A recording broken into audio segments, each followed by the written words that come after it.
نحمده ونصلي على رسوله الكريم اما بعد فاعوذ بالله من الشيطان الرجيم بسم الله الرحمن الرحيم رب اشرح لي صدري ويسر لي امري واحلل عقدة من لساني يفقهوا قولي رب زدني علما اللهم فقهنا في الدين اللهم اني اسألك ايمانا لا يرتد ونعيما لا ينفد ومرافقت محمد صلی اللہ علیہ وسلم فی اعلی جنت الخلد آمین یا رب العالمین۔ تو انشاءاللہ آج ہم شروع کریں گے نبی کریم صلی اللہ علیہ وسلم کے ملک شام کا سفر اور خدیجہ رضی اللہ عنہا کے مال کی تجارت۔ اب آپ صلی اللہ علیہ وسلم اپنی جوانی میں ہم نے پیچھے پڑھا تھا کہ آپ نے بکریاں بھی چرائیں، اور جب آپ جوان ہوئے تو آپ تجارت بھی کرنے لگے تھے، یعنی خدیجہ رضی اللہ عنہا کے مال سے تجارت کرنے سے پہلے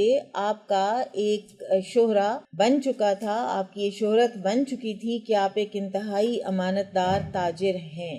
اور آپ صائب بن ابو صائب یہ ایک آپ کے تجارتی ساتھی تھے، بزنس پارٹنر تھے آپ کے، اور یہ بہت لیٹر آن فتح مکہ کے تقریباً موقع پر پھر یہ مسلمان ہوئے ہیں، اور آپ صلی اللہ علیہ وسلم کے بارے میں فرماتے ہیں کہ آپ بہترین ساجی تھے، نہ حجت بحث کرتے تھے نہ جھگڑا کرتے تھے۔ تو یہی آپ کا جو طریقہ کار تھا، اس کی وجہ سے آپ کا لقب امین بھی پڑ گیا، اور یہی شہرت جو ہے یہ خدیجہ رضی اللہ تعالی عنہا نے بھی سن لی مکہ میں۔ تو خدیجہ رضی اللہ عنہا ایک بہت ہی شرف اور مال والی خاتون تھی، اور خدیجہ بنت خویلد، اور ان کی نبی کریم صلی اللہ علیہ وسلم کے یعنی زندگی میں انٹریکشن ہونے سے پہلے ان کے 2 نکاح ہو چکے تھے، 2 شادیاں ہو چکی تھیں، 2 دفعہ یہ بیوہ ہو چکی تھیں، اور ان کی اولاد بھی تھی، اور یہ اپنے والد سے انہوں نے بزنس انہیرٹ کیا تھا، وراثت میں ملا تھا، اور یہ بہت ہی امیر خاتون تھیں، اس حد تک کہ جب بھی کبھی قافلہ جاتا تھا مکہ سے قریش کا، تو آدھا مال خدیجہ رضی اللہ عنہا کا ہوا کرتا تھا، اور باقی کا آدھا باقی کے قریش کے سب لوگوں کا مل کے ہوا کرتا تھا۔ یہ اتنا ان کا فرق تھا باقیوں سے، اور معزز تھیں، طاہرہ کے لقب سے جانی جاتی تھیں، اور پڑھی لکھی تھیں، انٹیلیجنٹ تھیں، ذہین تھیں، اپنا بزنس خود رن کرتی تھیں، لیکن جاتی نہیں تھیں۔ جیسے سیریا یا یمن جب قافلے جاتے تو خود نہیں جاتی تھیں، مداربہ پر کسی نہ کسی کو ساتھ بھیجا کرتی تھیں۔ اور مداربہ کیا ہے؟ مداربہ یہ ہے کہ مال میں آپ کو دوں گی اور محنت آپ کی ہو، مال میرا محنت آپ کی، اور پھر شروع ہی میں یہ طے ہو جاتا ہے مداربہ میں کہ کون کتنے % لے گا۔ یہ 50-50 بھی ہو سکتا ہے، یہ 60-40 بھی ہو سکتا ہے، یہ کسی بھی طرح سے اس کی پرسنٹیج ڈیسائیڈ ہو سکتی ہے دونوں فریقین میں۔ تو اسی طرح سے نبی کریم صلی اللہ علیہ وسلم کو خدیجہ رضی اللہ عنہا نے مداربہ کی پیشکش کی، تو آپ صلی اللہ علیہ وسلم نے اپنے جو چچا ہیں ابو طالب، ان سے مشورہ کیا، تو انہوں نے کہا کہ یہ تو جیسے اللہ تعالیٰ کی طرف سے ہمیں ایک اپرچونٹی تمہیں ملی ہے، تو تم اس کو ضرور اویل کرو، اور تم ضرور خدیجہ رضی اللہ عنہا کے مال کے ساتھ تجارت کرو۔ تو خدیجہ رضی اللہ تعالیٰ عنہا کے مال کو لے کر آپ صلی اللہ علیہ وسلم شام گئے، سیریا گئے، اور انہوں نے اپنا ایک بڑا ہی ٹرسٹ وردی، اپنا ایک جس پر اعتماد ہوتا ہے، جس ملازم پر ان کا ایک غلام تھا میسرہ، تو اس کو انہوں نے ساتھ کر دیا۔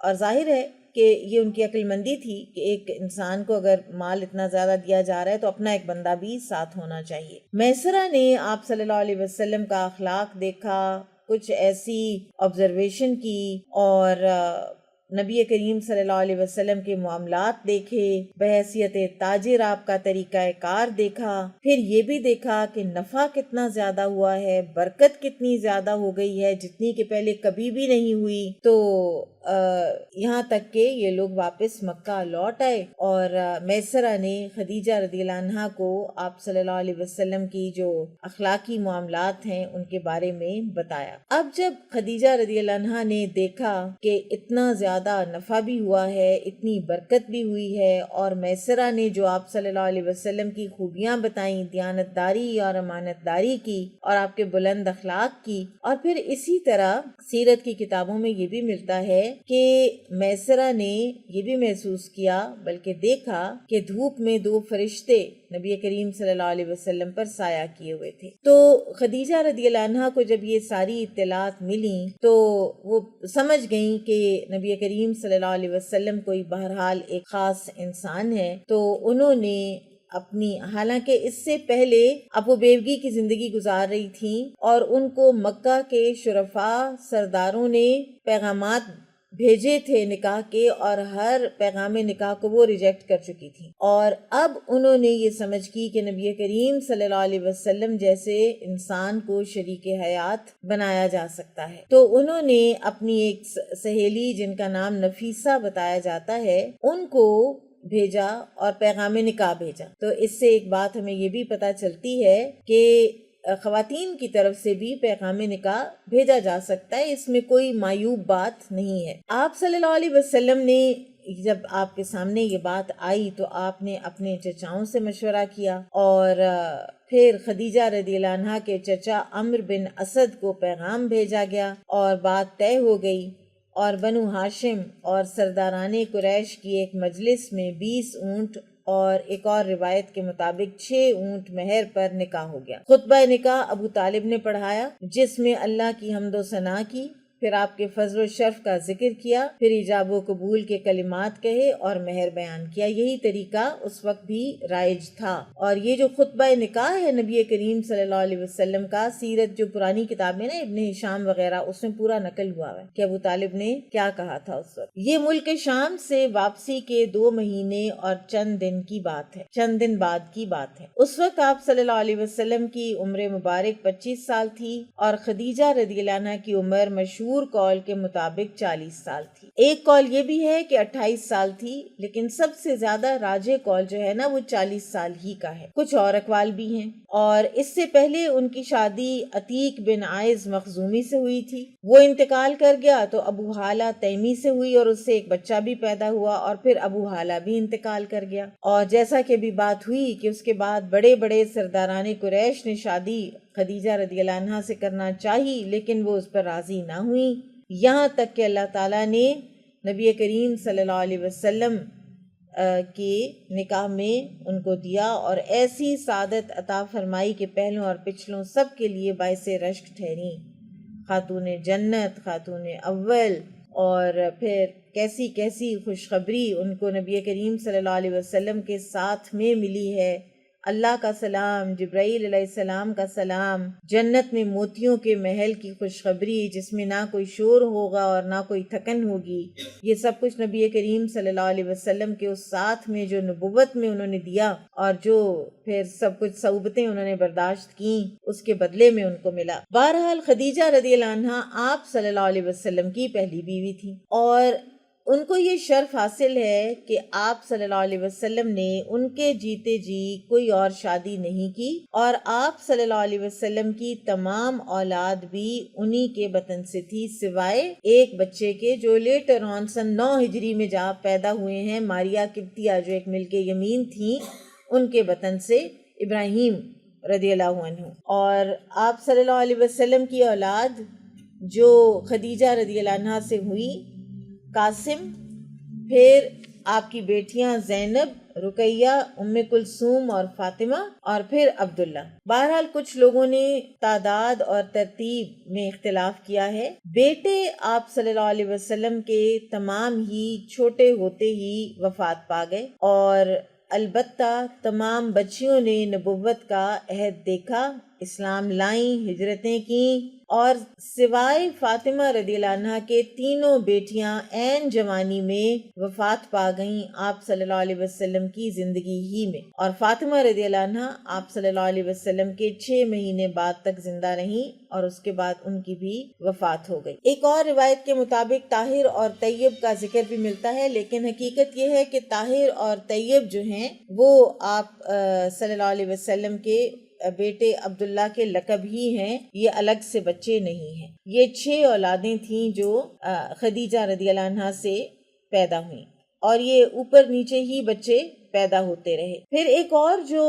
واقعہ ہوا نبی کریم صلی اللہ علیہ وسلم کی حیات طیبہ میں، وہ اور نبوت سے پہلے، وہ تھا بیت اللہ کی تعمیر اور حجر اسود کے جھگڑے کا فیصلہ۔ آپ صلی اللہ علیہ وسلم کی عمر مبارک کا 35واں سال تھا، یعنی نبوت سے کوئی تقریباً 5 سال پہلے کی یہ بات ہے کہ زوردار سیلاب ایک آیا اور جس سے خانہ کعبہ کی دیواریں پھٹ گئیں، اور اس سے پہلے ایک مرتبہ آگ بھی لگی اور اس کی وجہ سے دیواریں کمزور ہو چکی تھیں، یعنی کعبہ بوسیدہ ہو چکا ہوا تھا اور گر رہا تھا۔ اب قریش اس بات پر آمادہ ہوئے کہ اس کو دوبارہ سے تعمیر کریں۔ اچھا، ساتھ کے ساتھ کچھ ڈر بھی رہے تھے۔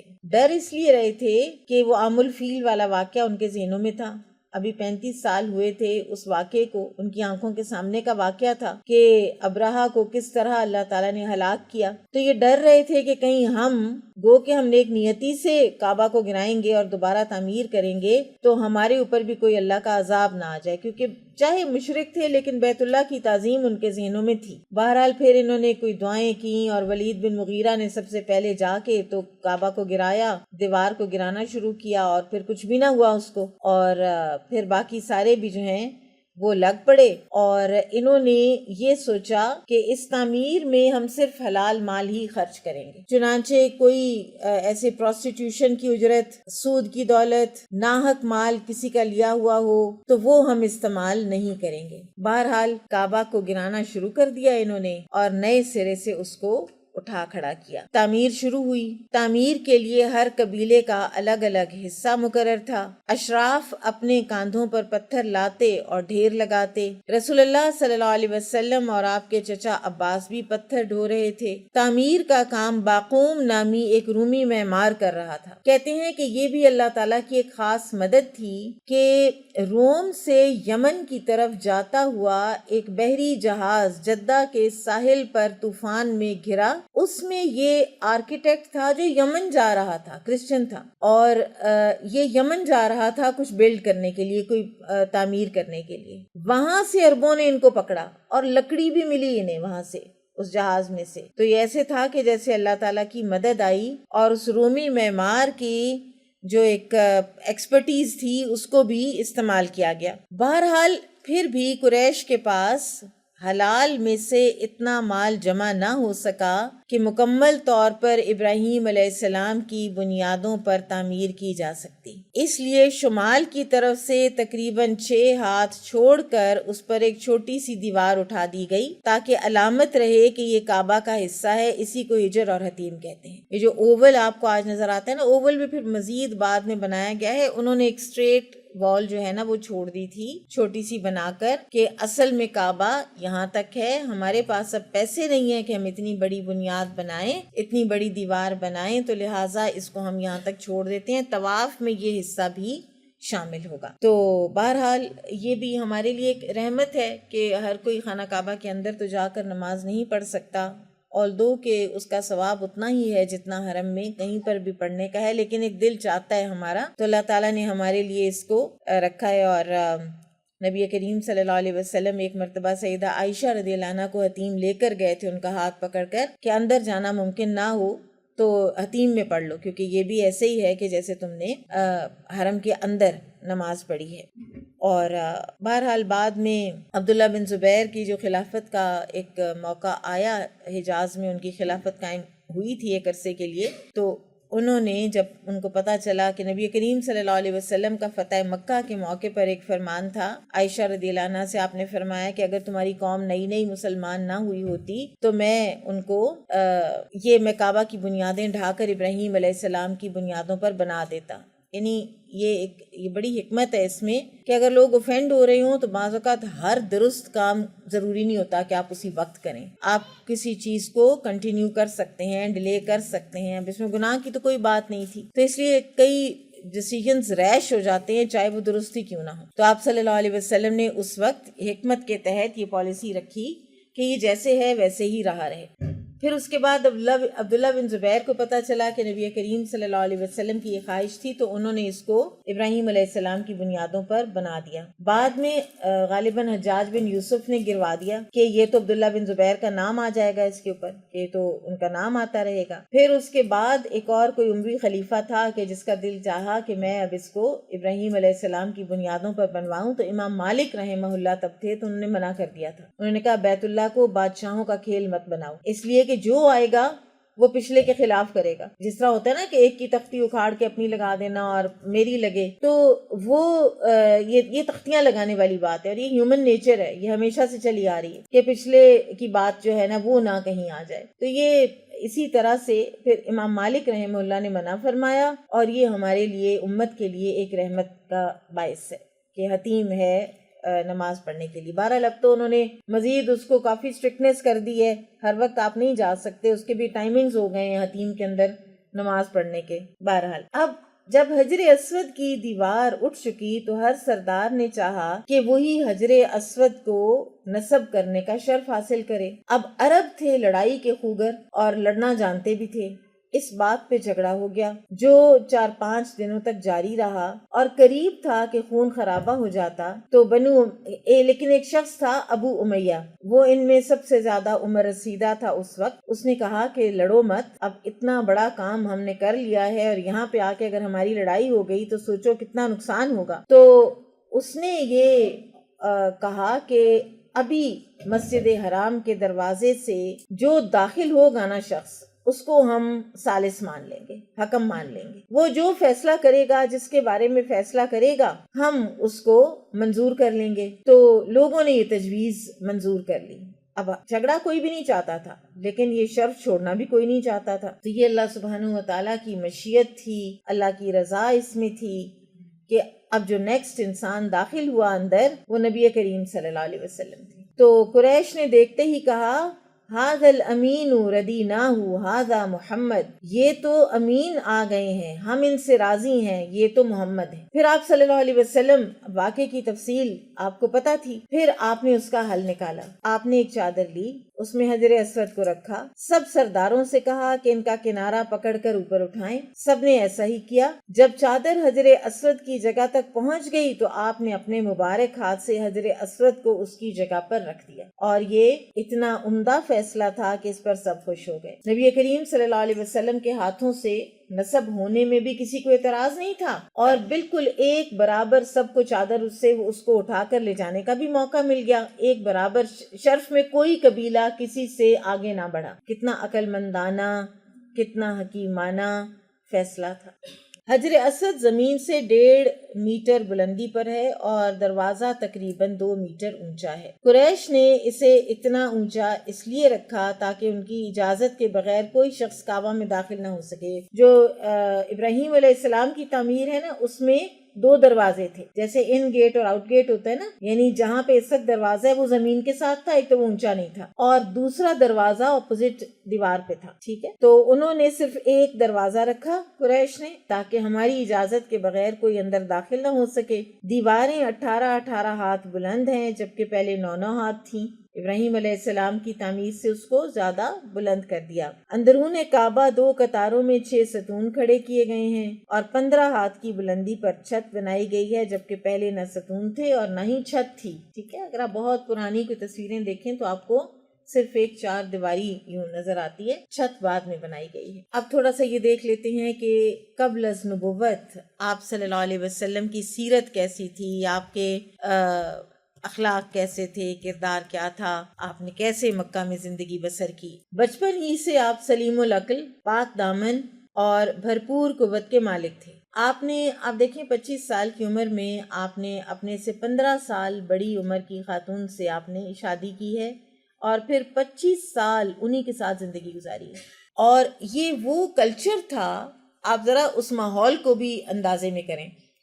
یہ وہ کلچر تھا کہ جب جو لوگ ہیں نا، یہ عرب، یہ کئی شادیاں کرتے تھے، 17 20 بیویاں ہوا کرتی تھیں، اور وہ بھی کوئی حلال حرام کے کانسیپٹس نہیں تھے. سوتیلی ماؤں کے ساتھ بھی کر لیا کرتے تھے نکاح, ان کے بھی مالک بن کے بیٹھ جایا کرتے تھے. تو آپ صلی اللہ علیہ وسلم نے اپنی بھرپور عین جوانی, پرائم اپنی زندگی کا, آپ نے خدیجہ رضی اللہ عنہا کے ساتھ ایک بھرپور زندگی گزاری. آپ درست سوچ, صحیح نظر, بہترین اخلاق اور عمدہ عادات کا سب سے بلند نمونہ تھے. سچائی اور امانت, مردانگی اور شجاعت. صحابہ کہتے ہیں اشجع الناس تھے آپ صلی اللہ علیہ وسلم, انسانوں میں سب سے بہادر. عدل اور حکمت, زہد اور قناعت, بردباری اور عفت, صبر و شکر, حیا اور وفا, خیرخواہی اور تواضع سب میں ممتاز تھے. بھلائی اور احسان میں آپ کا کوئی ثانی نہیں تھا. ابو طالب نے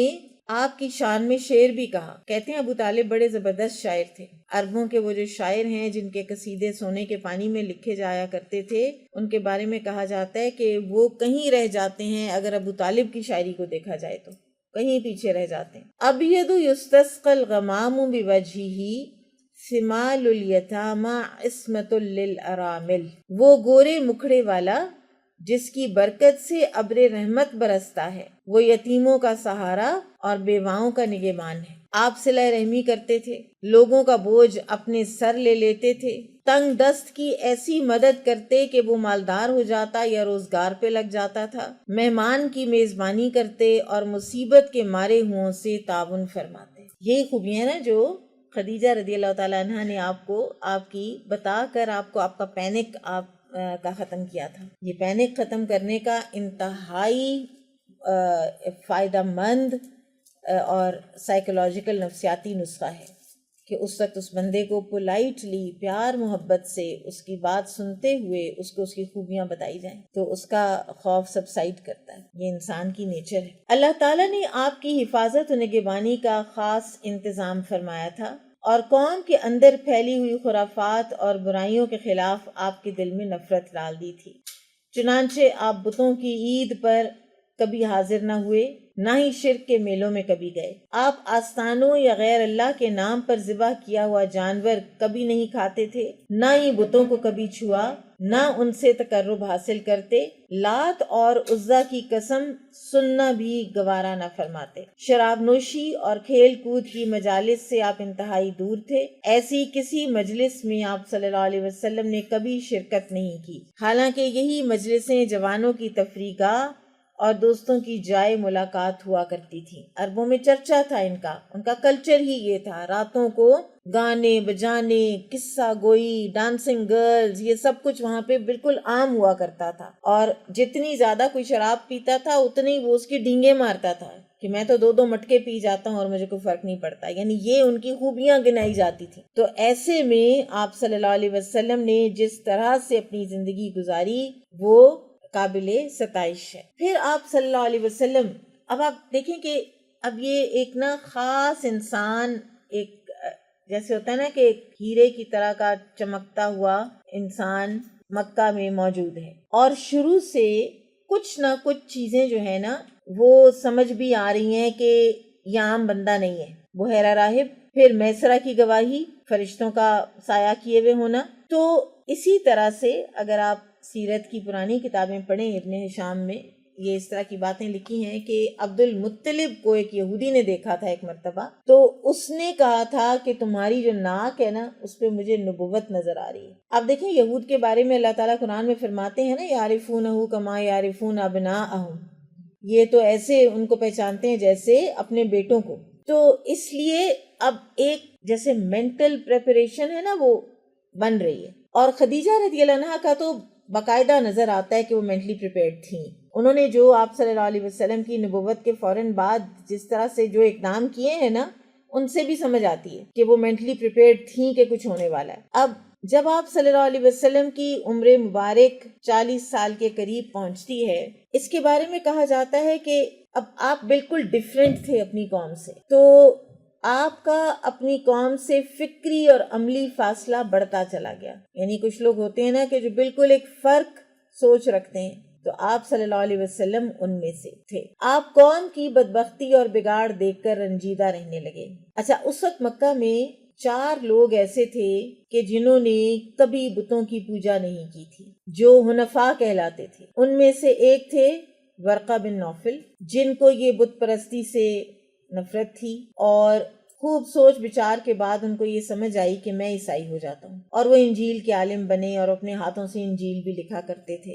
خدیجہ رضی اللہ عنہا کے کزن تھے۔ دوسرے ایک شخص تھا عثمان بن حویرث، وہ بھی روم چلا گیا، وہاں جا کر روم کے بادشاہ کے کوئی بن گیا، کوئی کاتب بن گیا، وہیں پر وہ اس کا انتقال ہو گیا۔ ایک تھے عبید اللہ بن جہش، جو کہ نبی کریم صلی اللہ علیہ وسلم کی پھپھی امیمہ کے بیٹے بھی تھے، اور ام حبیبہ رضی اللہ عنہا جو بعد میں ام المومنین بنی ان کے شوہر تھے، اور یہ مسلمان بھی ہوئے، اور اس کے بعد انہوں نے حبشہ ہجرت کی، وہاں جا کر یہ دوبارہ عیسائی ہو گئے، مرتد ہو گئے اور شراب میں پڑ گئے، اور ان کی دوبارہ وہیں پہ عیسائیت کی حالت میں ہی موت ہوئی۔ ایک تھے جو کہ زید، جن کا نام ہے زید بن عمرو بن نفیل، اور یہ کزن ہیں عمر رضی اللہ تعالیٰ عنہ کے، عمر بن خطاب کے۔ یہ سب سے اہم حنفاء میں سے ہیں، اور ان کے بارے میں آتا ہے کہ یہ لوگوں کو بازاروں میں جا جا کر کہا کرتے تھے کہ لوگوں، آسمان سے بارش برستی ہے اور سبزہ اگتا ہے، وہ ایک بکری کھاتی ہے،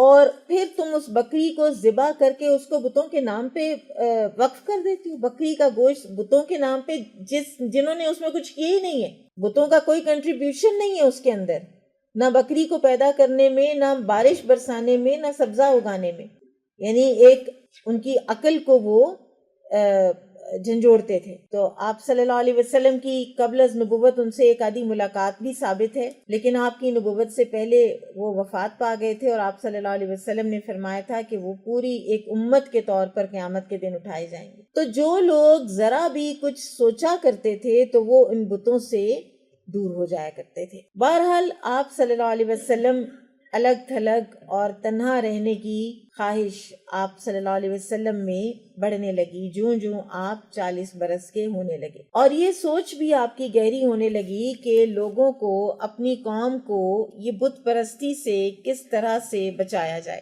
اور عمر بڑھنے کے ساتھ ساتھ خواہش بھی بڑھتی گئی، رنج اور پریشانی بھی بڑھتی گئی، تفکر، تدبر بڑھتا گیا، مقصد حیات کی تلاش، جیسے سورہ الضحیٰ میں آتا ہے نا، وَوَجَدَكَ ضَالًّا فَهَدَىٰ، ہم نے آپ کو پایا طالب راہ اور آپ کو ہدایت دی۔ تو یہ اللہ تعالیٰ کی گواہی ہے کہ نبی کریم صلی اللہ علیہ وسلم حق کی تلاش میں تھے، اور پھر بکریاں چراتے چراتے کہاں، وہ آپ میں سے کوئی غار حرا تک گیا ہے؟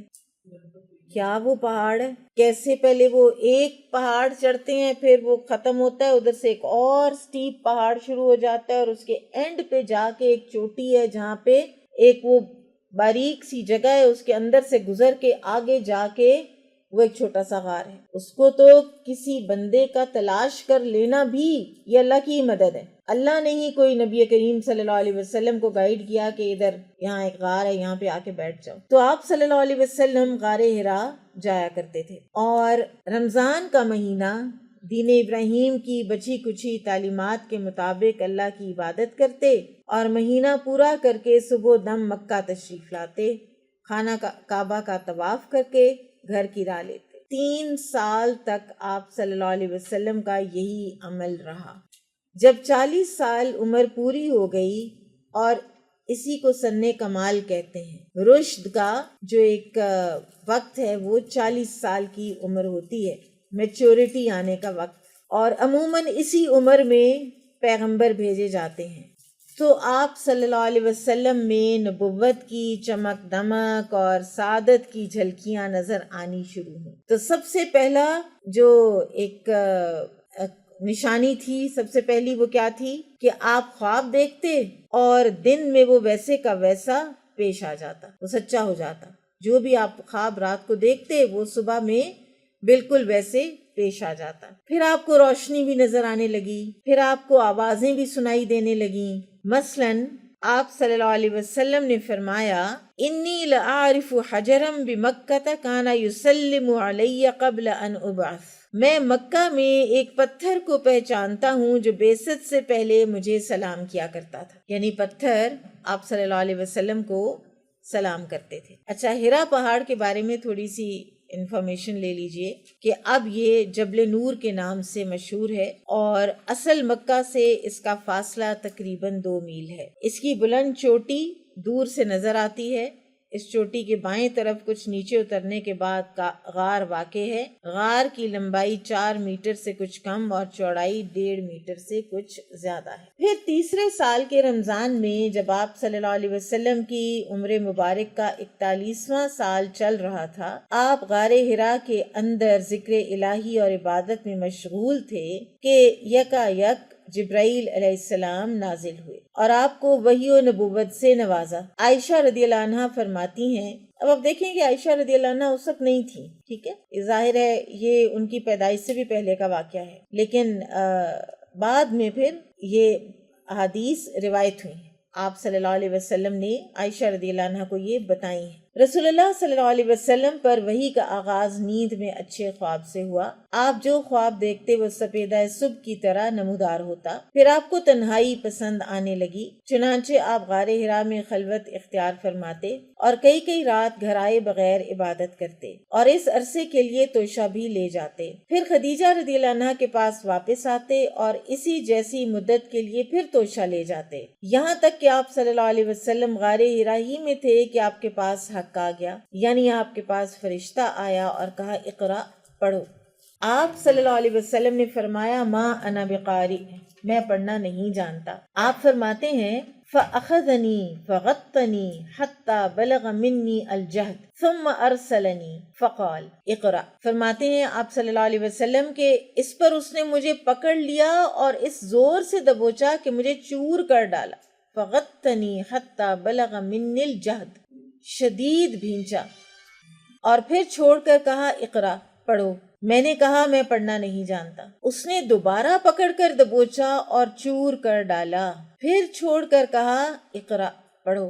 فقلت ما انا بقاری، تو میں نے کہا میں پڑھا ہوا نہیں ہوں۔ فاخذنی فغطنی الثالثہ، تو اس نے مجھے پکڑا اور پھر چور کیا، مجھے تیسری بار مجھے دبوچا اور پھر مجھے چھوڑا اور کہا اقرأ بسم ربک الذی خلق۔ آپ دیکھیں پہلے صرف اقرأ تھا تو آپ صلی اللہ علیہ وسلم فرما رہے تھے ما انا بقاری، اور تھرڈ ٹائم اقرأ بسم ربک الذی خلق، اپنے رب کے نام سے پڑھو جس نے پیدا کیا۔ تو پھر الفاظ نبی کریم صلی اللہ علیہ وسلم کی زبان مبارک سے جاری ہوگا۔ خلق الانسان من علق اقرأ وربک الاکرم الذی علم بالقلم علم الانسان ما لم یعلم۔ پڑھ اپنے اس پروردگار کے نام سے جس نے پیدا کیا، انسان کو لوتھڑے سے پیدا کیا۔ پھر پڑھ تیرا رب بڑا کریم ہے جس نے قلم کے ذریعے سے علم دیا، انسان کو وہ بات سکھائی جسے وہ جانتا نہ تھا۔ ان آیات کو لے کر آپ صلی اللہ علیہ وسلم واپس ہوئے۔ اب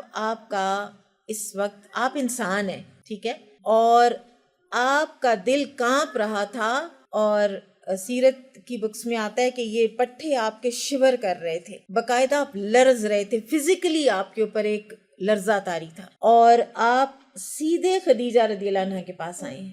اب یہاں پر آپ دیکھیں، آپ نہیں گئے ابو طالب کے پاس، آپ نہیں گئے ابو بکر کے پاس، آپ سیدھے خدیجہ بیوی کے پاس آئے ہیں، کیونکہ آپ کو پتہ ہے جو لیول آف کمفرٹ تھا ایک دوسرے کے ساتھ، وہ پتہ چلتا ہے نا یہاں پر کہ وہی اب اس وقت مجھے تسلی دے سکتی ہیں۔ آپ کو جب خدا نہ خواستہ پینک ہوتا ہے تو آپ کا جس انسان کے ساتھ جتنا لیول آف کمفرٹ ہوتا ہے، آپ کا دل کرتا ہے میں اس کے پاس ہوں، وہ میرے پاس آ جائے، ماں ہو چاہے بیوی ہو، بہن بھائیوں میں سے کوئی ہو۔ اور آپ صلی اللہ علیہ وسلم نے فرمایا زملونی زملونی، مجھے چادر اڑا دو، مجھے چادر اڑا دو۔ اچھا، اب یہاں پر خدیجہ رضی اللہ عنہ کا جو ایک میچورٹی کا رول ہے وہ پتہ چلتا ہے کہ انہوں نے چادر اڑا دی، یعنی انہوں نے اس وقت ایسا کچھ نہیں کیا کہ جس سے یہ ہو کہ یعنی وہ خود پینک ہو جائیں، کیونکہ بعض لوگوں کا یہ طریقہ ہوتا ہے کہ کسی پینکڈ انسان کو دیکھیں تو خود بھی پینک ہو جاتے ہیں، وہ پینک ملٹی پلائی ہو جاتا ہے، یعنی خود بھی چیخنا چلانا شروع کر دینا، اپنے ہاتھ پاؤں پھول جانا،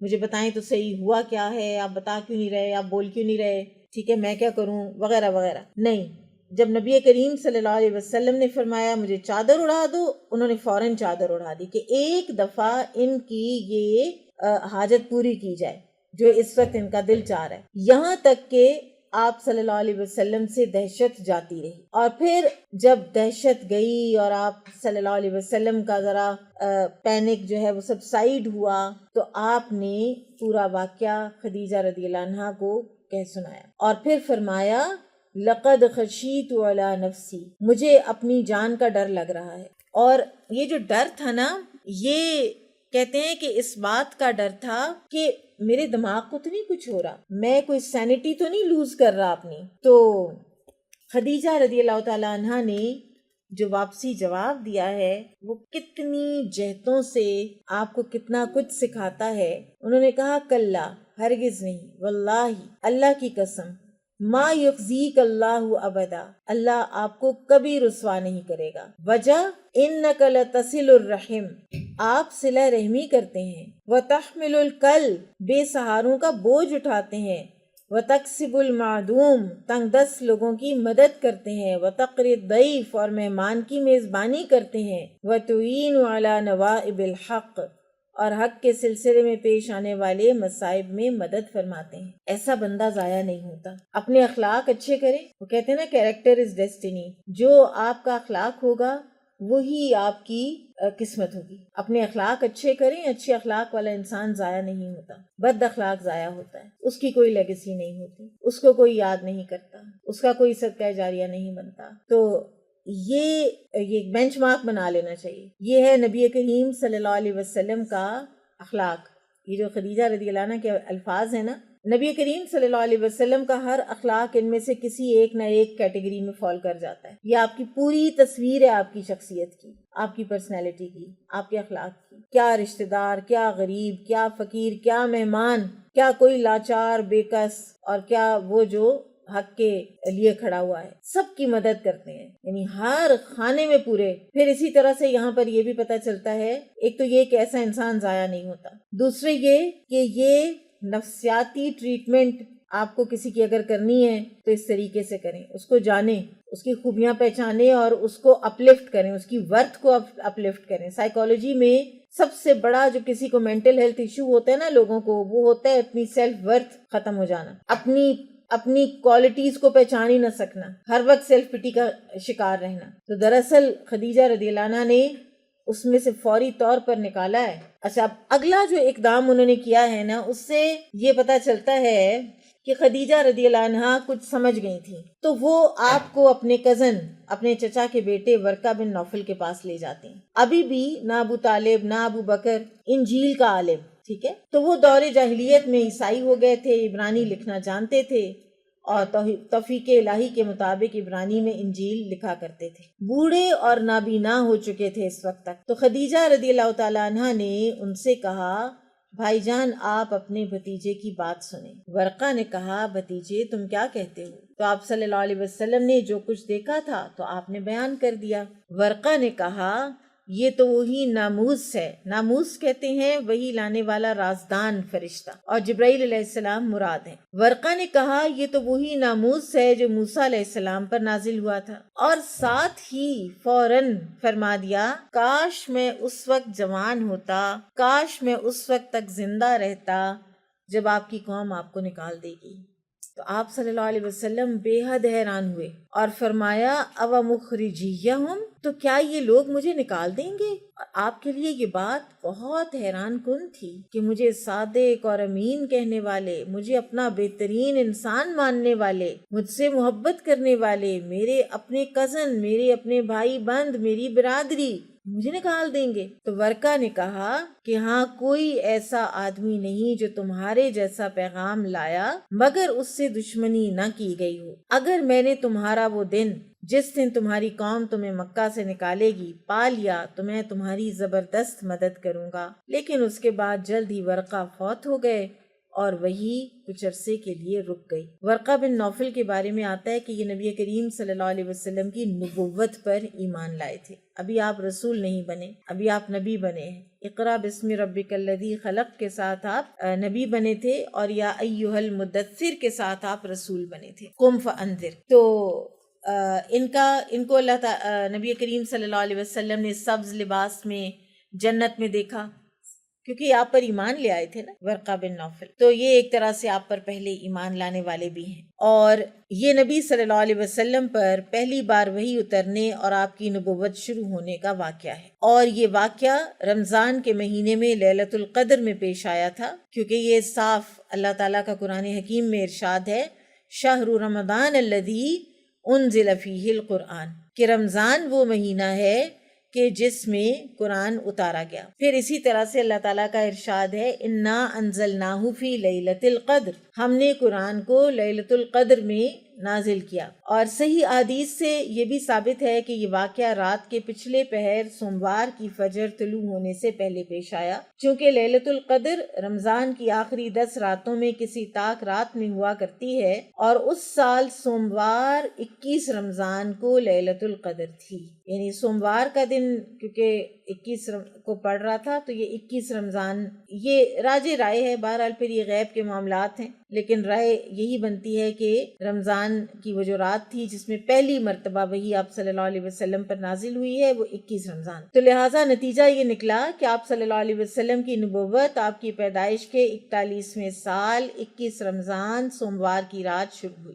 اس روز اگست کی 10 تاریخ تھی اور 610 عیسوی تھا۔ قمری حساب سے اس وقت آپ صلی اللہ علیہ وسلم کی عمر 40 سال 6 مہینے 12 دن تھی، اور شمسی حساب سے 39 سال 3 مہینے 22 دن تھی۔ اب یہ بھی کیلنڈرز اور یہ سارے جو ہوتے ہیں حساب لگانے والے کیلنڈرز کا، یہ بھی بڑی سائنس ہے، کمال بات ہے یہ بھی کہ اس طرح سے گن لینا۔ اور آپ کی بعثت 40 سال شمسی کے سرے پر ہوئی۔ اب جیسا کہ بتایا گیا کہ ورقہ بن نوفل فوت ہو گئے اور وحی بند ہو گئی، اور یہ بندش کئی روز تک قائم رہی، اور اس کو فطرت الوحی کہتے ہیں، یعنی وحی کے رکنے کا عرصہ، فترہ۔ اب یہ جو وحی رکی اس کا آپ صلی اللہ علیہ وسلم کو سخت رنج و ملال ہوا، لیکن اس کے رکنے میں بھی مصلحت تھی کہ آپ صلی اللہ علیہ وسلم کا خوف جاتا رہے، آپ کے اندر شوق بڑھے، آپ کو معاملے کی نوعیت سمجھنے کا موقع ملے،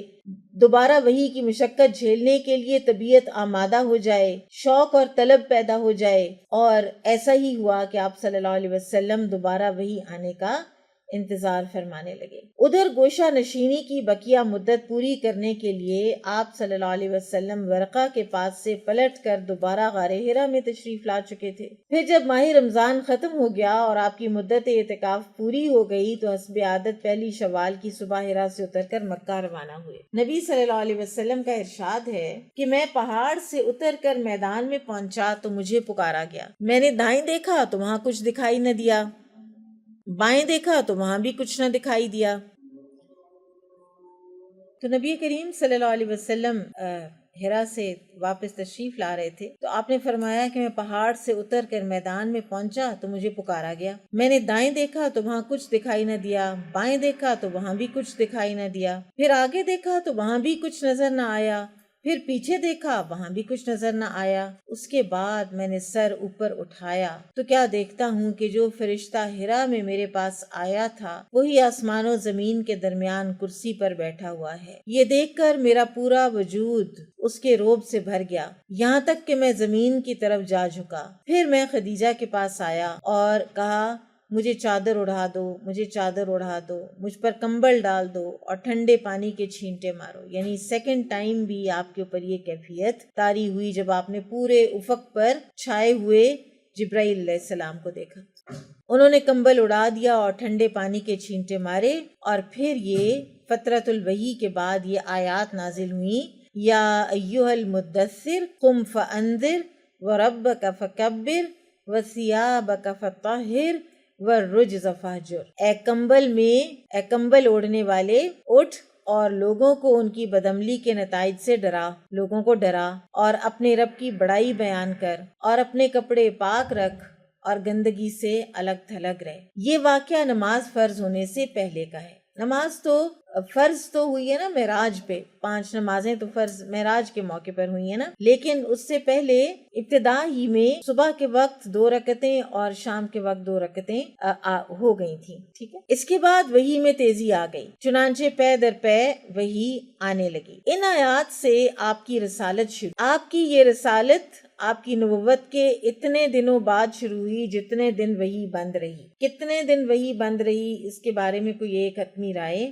نہیں قائم کی جا سکی۔ کچھ لوگ کہتے ہیں چند دن تھے، کچھ کہتے ہیں زیادہ وقت تھا، واللہ عالم۔ ان آیات میں آپ صلی اللہ علیہ وسلم کو 2 طرح کے کام سونپے گئے ہیں اور دونوں کے نتائج بھی بتا دیے۔ ایک کام یہ ہے کہ آپ لوگوں کو اللہ کا حکم بتائیں اور بدعملی کے نتائج سے ڈرائیں۔ آپ کو یہ حکم قم فانذر، اٹھ اور ڈرا کے ذریعے سے دیا گیا، کیونکہ اس کے معنی یہ ہے کہ آپ لوگوں کو یہ بتا اور سمجھا دیں کہ وہ جس طرح کی گمراہی اور بدعملی میں مبتلا ہیں اور غیر اللہ کی پوجا اور اللہ کی بعض صفات و افعال اور حقوق میں دوسروں کو شریک ٹھہرانے کا جو کام کر رہے ہیں، اللہ تعالیٰ اس پر ان کو عذاب دے گا۔ اور دوسرا کام یہ ہے کہ آپ خود اپنے اوپر اللہ کے احکامات لاگو کریں تاکہ آپ کو اللہ کی خوشنودی بھی حاصل ہو اور آپ دوسروں کے لیے نمونہ بھی بن جائیں۔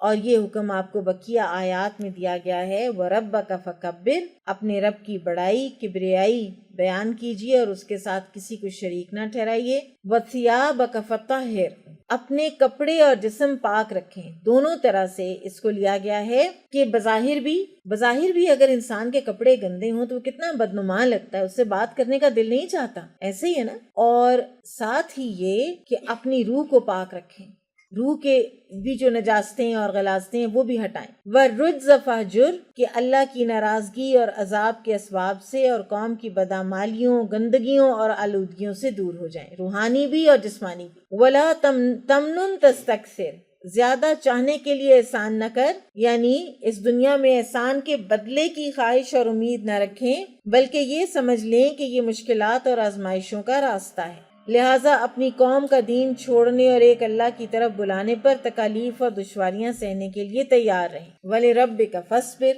اور اپنے رب کے لیے صبر کیجیے۔ اب یہاں سے تبلیغ کا آغاز ہوتا ہے۔ ان آیات کے اترنے کے بعد نبی صلی اللہ علیہ وسلم دعوت و تبلیغ کے کام میں لگ گئے، چونکہ آپ کی قوم اکھڑ اور بت پرست تھی۔ قوم اللدہ قرآن میں آتا ہے نا کہ یہ ایک جھگڑالو قوم ہے۔ اہل مکہ جو تھے یہ جھگڑالو قوم مشہور تھے، سنگلاخ چٹانوں پتھریلے پہاڑوں کے اندر رہنے والے، اکھڑ بھی تھے اور بت پرست بھی تھے۔ باپ دادا سے جو کچھ ہوتا آیا تھا اسی کو حق سمجھتے تھے اور ان میں اکڑ اور تکبر بھی بہت تھا۔ نیز وہ اپنے معاملات کے فیصلے تلوار سے کیا کرتے تھے۔ اس لیے اللہ نے آپ صلی اللہ علیہ وسلم کے لیے یہ راستہ چنا کہ تبلیغ کا کام خاموشی اور رازداری سے کریں۔ ابتدا میں انتہائی رازداری رکھی گئی اور صرف اسی کو مخاطب کریں جو بھلا، حق پسند اور قابل اطمینان ہو، اور ان میں بھی سب سے پہلے اپنے گھر، اپنے کنبے، قبیلے اور دوست احباب کو دعوت دیں۔ اب اس پروگرام کے مطابق تبلیغ شروع ہوتی ہے تو سب سے پہلا انسان ورقہ بن نوفل تو نبوت پر ایمان لائے، ٹھیک ہے، نبوت اور رسالت دونوں پر سب سے پہلے ایمان لانے والی آپ کی بیوی سیدہ خدیجہ بنت خویلد رضی اللہ عنہا ہے۔ وہ آپ کے بلند اخلاق اور اعلیٰ کردار کو بہت اچھی طرح جانتی تھی اور جو کچھ ہو رہا تھا وہ نظر آ رہا تھا پچھلے کتنے سالوں سے، اور وہ جانتی تھیں کہ آخری نبی کی آمد ابھی باقی ہے۔ وہ آپ کے تعلق سے معجزانہ حالات و واقعات بھی سن چکی تھیں، آپ صلی اللہ علیہ وسلم میں نبوت و رسالت کی جھلک بھی دیکھ چکی تھیں، پھر ورقہ بن نوفل بھی بتا چکے تھے کہ جو آیا ہے فرشتہ ہے اور جبرائیل علیہ السلام ہے، تو یہ فطری بات تھی کہ وہ سب سے پہلے ایمان لے آتی۔ پھر ان آیات کے اترتے ہی آپ صلی اللہ علیہ وسلم اپنے جگری دوست ابو بکر رضی اللہ عنہ کے پاس گئے اور انہیں اپنی نبوت و رسالت سے آگاہ کرتے ہوئے ایمان لانے کی دعوت دی۔ انہوں نے بے کھٹک ایمان قبول کیا، فوراً تصدیق کرتے ہوئے حق کی شہادت دی، چنانچہ وہ اس امت کے سب سے پہلے مرد مومن ہیں۔ آپ صلی اللہ علیہ وسلم فرمایا کرتے تھے کہ میں نے جس پر بھی اسلام پیش کیا اس نے تھوڑی بہت رد و قد کی اور پھر اسلام قبول کیا، سوائے ابو بکر کے، کیونکہ ان کو ایک جیسا اندھا اعتماد تھا نا کہ نبی کریم صلی اللہ علیہ وسلم جو کہتے ہیں وہ ٹھیک ہی کہتے ہیں۔ ابو بکر رضی اللہ عنہ آپ سے 2 سال چھوٹے تھے اور آپ کا کھلا چھپا سب کچھ جانتے تھے، بڑی گہری دوستی تھی دونوں میں، اور ان کا ایمان لانا آپ صلی اللہ علیہ وسلم کی سچائی کا بہترین ثبوت ہے۔ پھر پہلے ایمان لانے والوں میں علی رضی اللہ عنہ بھی شامل ہیں۔ علی رضی اللہ عنہ آپ کے زیر کفالت تھے، آپ کے گھر میں رہ رہے تھے، آپ ہی ان کے کھانے پینے کا بندوبست کرتے تھے اور ان کی دیکھ بھال کرتے تھے، کیونکہ ایک مرتبہ ایسا ہوا کہ قریش قحط سالی کا شکار ہوئے اور ابو طالب کثیر الاولاد اور کم مال والے تھے، تو آپ صلی اللہ علیہ وسلم نے نبوت سے پہلے اپنے چچا عباس سے کہا کہ کیوں نہ ہم اپنے چچا ابو طالب کی کچھ مدد کریں، اور ایک بیٹا ان کا میں لے لیتا ہوں، ایک آپ لے لیں، ان کی کچھ مدد ہو جائے گی۔ تو ابو طالب کے پاس گئے تو ابو طالب نے کہا کہ عقیل کو چھوڑ کر جس کو لینا ہے لے جاؤ۔ تو آپ صلی اللہ علیہ وسلم علی رضی اللہ عنہ کو لے گئے اپنے ساتھ، اور عباس جو تھے وہ لے گئے جعفر رضی اللہ عنہ کو، تو ذرا بوجھ ہلکا ہوا ابو طالب پر سے۔ تو بہرحال علی رضی اللہ عنہ آپ صلی اللہ علیہ وسلم کے گھر میں ہی پل رہے تھے، اور ایک قول کے مطابق ابھی 10 سال کے تھے، اور لہٰذا یہ بچوں میں سب سے پہلے مومن ہیں۔ پھر اسی طرح پہلے ایمان لانے والوں میں زید بن حارثہ بھی ہیں، اور زید بن حارثہ کا جو واقعہ ہے وہ بھی بڑا ایمان افروز ہے۔ اب یہ سب لوگ ایمان لائے ہیں، کہتے ہیں یہ ایک ہی دن میں ایمان لائے ہیں لوگ، سیم ڈے۔ کون آگے ہے کون پیچھے ہے اس کا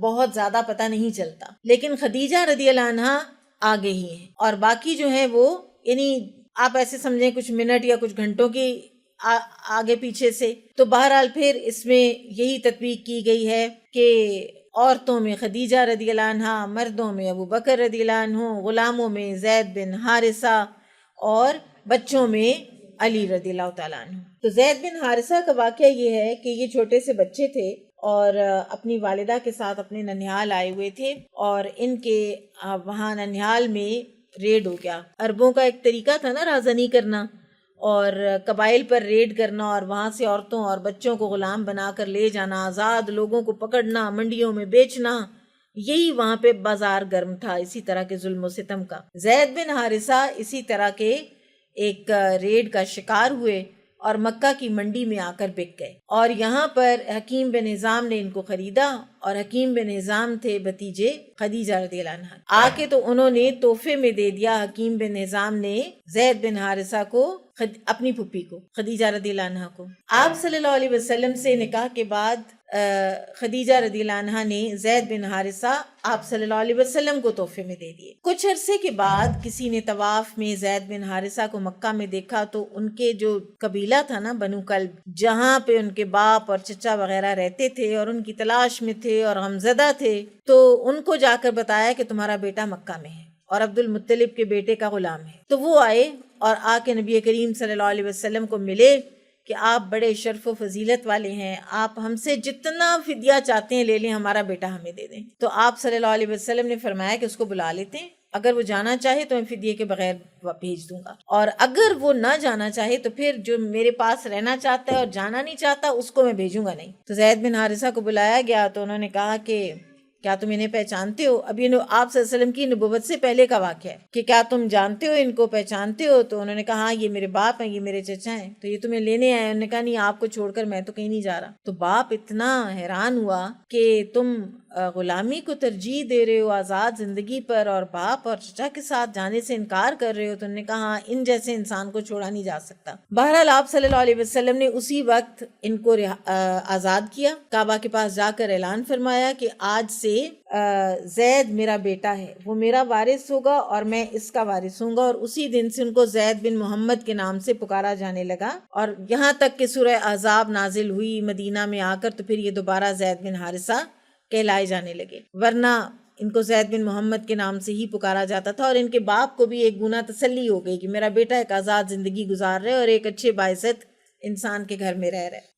تو یہ چاروں حضرات اسی دن ایمان لے آئے تھے جس دن سورہ مدثر کی ابتدائی آیات نازل ہوئی تھی، اور پھر اسی کے ساتھ ابو بکر رضی اللہ عنہ بھی آپ صلی اللہ علیہ وسلم کے ساتھ تبلیغ میں سرگرم ہو گئے، اور ان کے تبلیغ کی وجہ سے، کیونکہ وہ بڑے ایک سخی اور کردار والے اور مہمان نواز انسان تھے، میل جول رکھنے والے، ان کے گھر میں بڑی آمد و رفت رہتی تھی، انہوں نے کچھ ایسے صحابہ جو بعد میں بڑے ہو کر بہت سینئر صحابہ بنے ہیں، انہوں نے ان کو تبلیغ کی، اور ان کی وجہ سے وہ جماعت صحابہ کی مسلمان ہوئی، جن میں عثمان رضی اللہ عنہ، عثمان بن عفان، زبیر بن عوام، عبد الرحمن بن عوف، سعد بن ابی وقاص، طلحہ بن عبید اللہ کے نام آتے ہیں، اور یہ سارے کے سارے عشرہ مبشرہ میں سے بھی ہیں۔ آپ سوچیں ابو بکر رضی اللہ عنہ کا صدقہ جاریہ۔ پھر اس کے بعد آگے پوری ایک لسٹ ہے، یہ آپ لوگ دیکھ سکتے ہیں کہ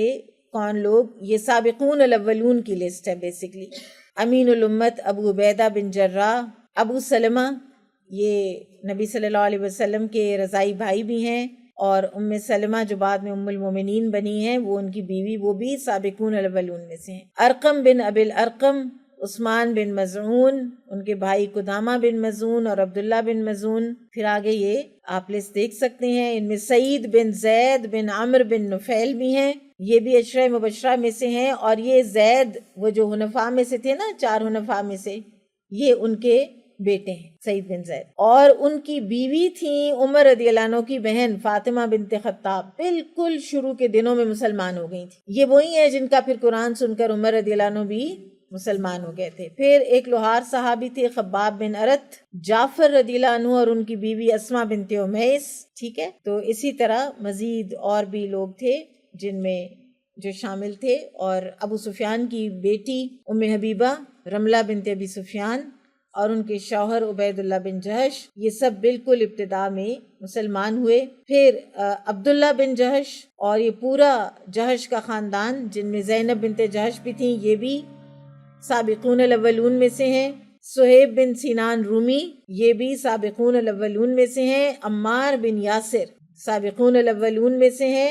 ان کے والد یاسر، والدہ سمیہ اور غلام عامر بن فہیرہ شروع میں ابتدا میں یہ سب مسلمان ہوئے ہیں. اور یہ آپ آگے چل کے پڑھیں گے کہ سمیہ جو ہیں یہ تو پھر اسلام کی سب سے پہلی شہیدہ بھی ہیں، سب سے پہلی ایمان لانے والی بھی عورت ہیں، اور سب سے پہلی جو مارٹر ہے، شہید ہے، وہ بھی ایک عورت ہے. پھر اسی طرح سے ان کے علاوہ کچھ اور سابقون الاولون خواتین، ام ایمن برکہ جن کا نام حبشیہ، جو نبی صلی اللہ علیہ وسلم کو بچپن میں گود کھلایا کرتی تھی اور آپ کے والد کی لونڈی تھی. اسی طرح عباس رضی اللہ عنہ کی بیوی ام الفضل لبابۃ الکبریٰ بنت حارث ہلالیہ اور اسماء بنت ابو بکر الصدیق رضی اللہ عنہم اجمعین. یہ سب وہ لوگ ہیں جنہیں سابقون الاولون کہا جاتا ہے اور قدیم الاسلام کہا جاتا ہے. یہ تقریباً 130 تک کی ان کی تعداد ہے، لیکن ان میں سے ہر ایک کے اسلام لانے کا بالکل ایگزیکٹ وقت جو ہے وہ نہیں معلوم، لیکن بالکل ابتدا کے دنوں میں یہ لوگ مسلمان ہو گئے تھے. تو آج ہم اتنا ہی پڑھتے ہیں. انشاءاللہ نیکسٹ کلاس دیکھ لیتے ہیں. اگر اگلا وینزڈے 12 ربیع الاول کو آ رہا ہے تو پھر ہم اس سے اگلے وینزڈے کو ملیں گے انشاءاللہ. جی اب جب کلاس ہوگی 2 سپٹمبر کو، اوکے انشاءاللہ. آپ میں سے کوئی کچھ کہنا چاہتا ہے تو 2-3 منٹ ہیں ہمارے پاس. جی، آپ کے دل پہ قلب مبارک پر قرآن نازل ہوتا تھا اور آپ کو ساتھ ساتھ پڑھنے سے بلکہ منع کیا گیا تھا. زبان سے لا تحرک بہ لسانک، قرآن میں آتا ہے کہ آپ ان کے ساتھ اپنی زبان کو مت دہرائیں. آپ کے دل کے اوپر نازل ہوتا تھا اور پھر آپ کو یاد ہو جاتا تھا. بعد میں آپ صحابہ کو آ کر سنایا کرتے تھے. وہ حفظ ہو جاتا تھا نا، آپ کو حفظ ہو جاتا تھا، قلب مبارک پر نازل ہوتا تھا اور حفظ ہو جاتا تھا اور بعد میں آپ کی زبان مبارک سے جاری ہو جاتا تھا. جی نہیں، صرف زید بن عمر بن نفیل وہ ایک امت کے طور پر اٹھائے جائیں گے. اصل باقی سب جو تھے نا، آپ دیکھیں ورقہ کرسچن ہو گئے، باقی بھی کرسچن ہو گئے، یہ ان کو کسی چیز نے اپیل نہیں کیا. کرسچینٹی نے بھی اپیل نہیں کیا، یہودیت نے بھی اپیل نہیں کیا. بڑا کچھ انہوں نے ریسرچ کیا. انہوں نے کہا مجھے کوئی چیز اپیل نہیں کرتی، اور یہ بت پرستی بھی ٹھیک نہیں ہے، اور سب میں کچھ نہ کچھ پرابلم ہے، سب میں گڑبڑ ہے. تو یہ کہتے تھے کہ بس ٹھیک ہے، پھر اب میں ایسے ہی ٹھیک. جی نہیں، یہ ضروری نہیں ہے. ایک مرتبہ تو آپ صلی اللہ علیہ وسلم نے معراج کے پر دیکھا ہے نا. ہاں جی، نہیں، یہاں پہ 2 دفعہ، یہاں پہ کوئی ایک حالت ہے، اس کے اندر ابہام ہے، لیکن یہ دونوں دفعہ، یہ جو پہلی ہے نا ہرا میں اقرا بسم ربک الذی خلق، اس کے بارے میں یہ یقینی طور پر نہیں کہا جا سکتا کہ آپ صلی اللہ علیہ وسلم نے اس وقت بھی جبرائیل علیہ السلام کو اصلی حالت میں دیکھا ہے. اس کے بارے میں یہ ہے کہ ہو سکتا ہے کہ وہ اس وقت کسی انسانی شکل میں آئے ہیں، یا جس بھی شکل میں آئے ہیں وہ اصلی جو صورت ہے وہ ہے جو ایک مرتبہ سارے افق پر چھائے ہوئے تھے، اور دوسری مرتبہ معراج کے موقع پر عند سدرۃ المنتہا، سورہ نجم میں آتا ہے نا. کہہ سکتے ہیں جی. کوئی عملی بات کیجیے.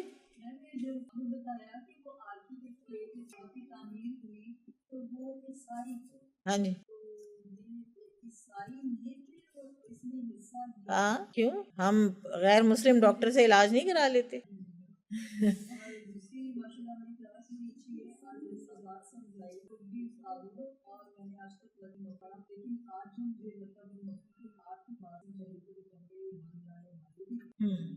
بالکل نبوت پر، آپ صلی اللہ علیہ وسلم کی نبوت پر وہی تو ایمان لائے. جی جی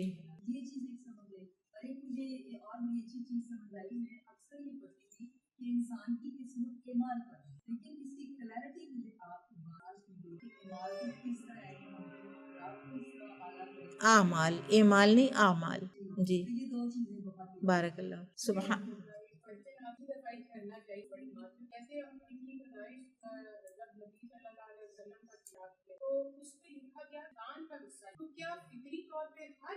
ہاں جی. یہ اب میں یہ نہیں کہہ سکتی، لیکن دل ہی مرکز ہے نا ہمارا، ہر خیر اور شر کا مرکز تو دل ہی ہے نا، یہیں سے اٹھتے ہیں سارے جذبات ہر طرح کے. تو جو نہیں وہ تو دل ہی تھا. جی آپ لوگ عملی بات کیجیے، عملی جن چیزوں کا آپ کے عمل کو کوئی فائدہ ہو. غیب کے معاملات مجھ سے مت پوچھیے.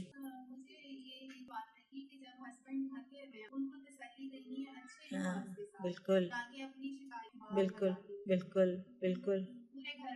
پورے گھر کا ماحول خراب ہوتا ہے. بالکل بارک اللہ فیکم. اور ہسبینڈ کی خوبیوں کی ایکنالجمنٹ اور اپریسیشن وہ کام کرتے ہیں، وہ پتہ نہیں کس کس چیز کو فیس کر کے باہر سے تو پھر وہ آئے ہوئے ہوتے ہیں. تو ان کو ایک گھر میں ایک سکون ملنا چاہیے، ان کا دل چاہنا چاہیے کہ میں گھر پہنچوں. آپ دیکھیں نبی کریم صلی اللہ علیہ وسلم کا دل کیا ہے کہ میں گھر پہنچوں. بارک اللہ فیکم. سبحانک اللہم و بحمدک، اشہد ان لا الہ الا انت، استغفرک و اتوب الیک. السلام علیکم ورحمۃ اللہ وبرکاتہ.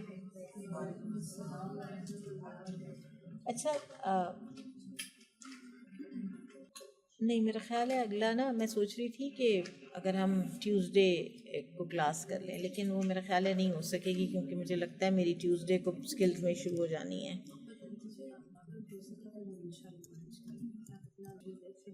دیکھ کے بتاتی ہوں، سارا سے پوچھ کے نا تو پھر میں بتاتی ہوں آپ کو، کیونکہ ادھر میں نے دیا تھا ٹائم تو وہ ٹیوزڈیز ہیں. مجھے لگتا ہے وہ ہاں اگلے ٹیوزڈے کو کیا تاریخ ہونی ہے؟ اسی طرح کی تاریخ ہونی ہے.